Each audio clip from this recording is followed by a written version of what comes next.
A paz do Senhor Jesus a todos.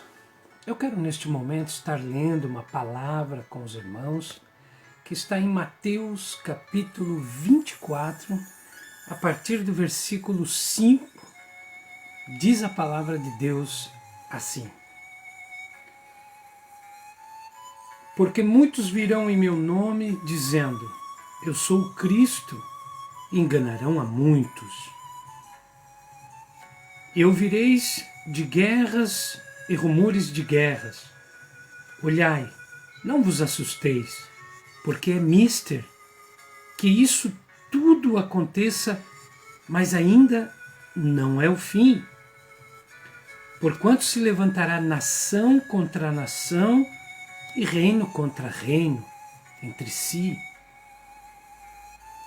E haverá fomes, pestes, terremotos em vários lugares, mas todas estas coisas são o princípio das dores.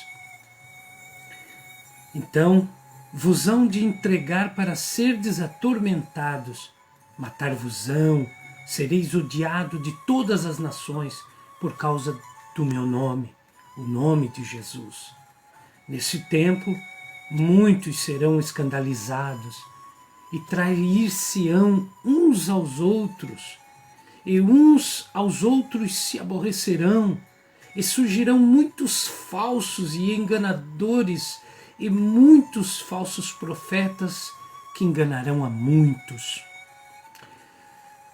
E por se multiplicar a iniquidade, o amor de muitos se esfriará. Mas aquele que perseverar até o fim, esse será salvo. E este evangelho, o evangelho do reino, o reino de Deus, será pregado em todo o mundo, em testemunho a todas as gentes.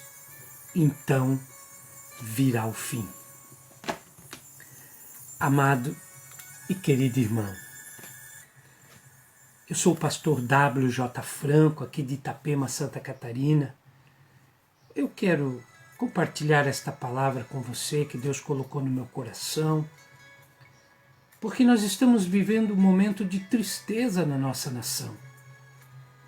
Ontem foi anunciada essa questão da prisão em segunda instância, uma facilitação para tirar bandido da cadeia, pessoas que foram julgadas pela justiça e reclusadas da sociedade por causarem danos à sociedade, agora com toda essa arquitetação maquiavélica vão estar fora de novo.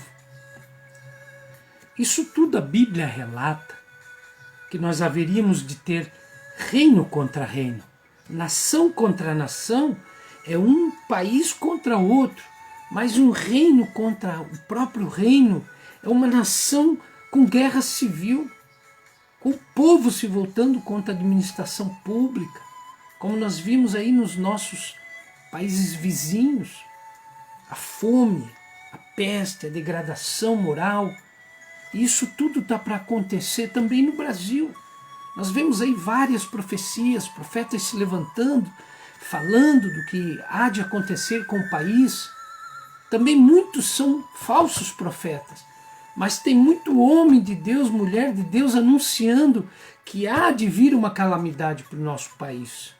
Por isso nós devemos de anunciar a palavra de Deus, pregar a palavra de Deus, para que as pessoas estejam precavidas dessa situação, para que não sejam tomadas de surpresa, para depois não chegar diante de Deus e dizer, eu não sabia, ninguém nunca me falou sobre isso, ninguém nunca anunciou esse tal de evangelho do reino. O evangelho do reino é a palavra de Deus, é a Bíblia Sagrada, muitas vezes desprezada até por homens como os magistrados lá do Supremo Tribunal, que deveriam de ler a palavra de Deus, ler o que está escrito lá em Romanos capítulo 13, versículo 1, 2 e 3, que toda autoridade na terra constituída vem de Deus.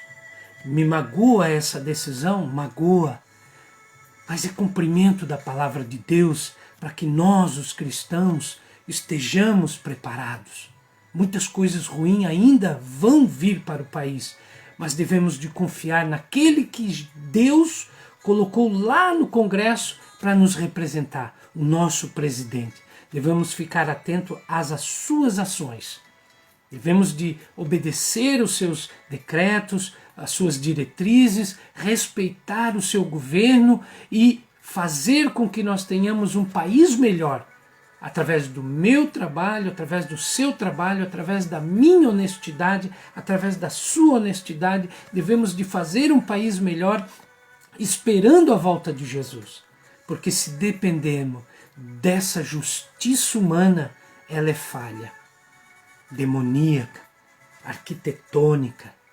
A palavra diz em João 10, capítulo 10, que o diabo veio para matar, roubar e destruir. E ele vai usar, se possível, o governo. Se não o executivo, mas o legislativo, o judiciário. Ele vai se infiltrar para destruir a nação. E nós precisamos estar com o Senhor. Como está você com Jesus? Não perca a fé, não perca a esperança.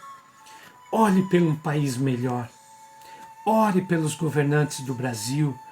Ore pelos prefeitos dos municípios. Vai haver nova eleição ano que vem. Olhe em quem você vai votar. Escolha quem você vai votar. Veja qual é o seio familiar que este candidato andou. Como foi criado, qual é a sua ideia, a sua diretriz, porque projetos, papel aceita tudo. E muitos não cumprem a metade do que promete. Mas você tem o direito de escolha, de conhecer, pesquisar, olhar qual o nome, qual o país que ele verdadeiramente representa, qual as cores que ele representa. Vamos mudar essa situação, nós mesmos, brasileiros. Vamos vestir a camisa da paz, vamos nos cercar do verde e amarelo do nosso país, da nossa bandeira, e vamos levar o Evangelho de Jesus, porque é só através da palavra de Deus, através da família brasileira, é que poderemos construir uma nação forte. Que Deus abençoe a sua vida, que Deus abençoe grandemente o seu trabalho, o seu ministério, aquilo que você faz, que Deus guarde grandemente a sua vida, em nome do Senhor Jesus. Deus o abençoe grandemente, em nome de Jesus. Amém.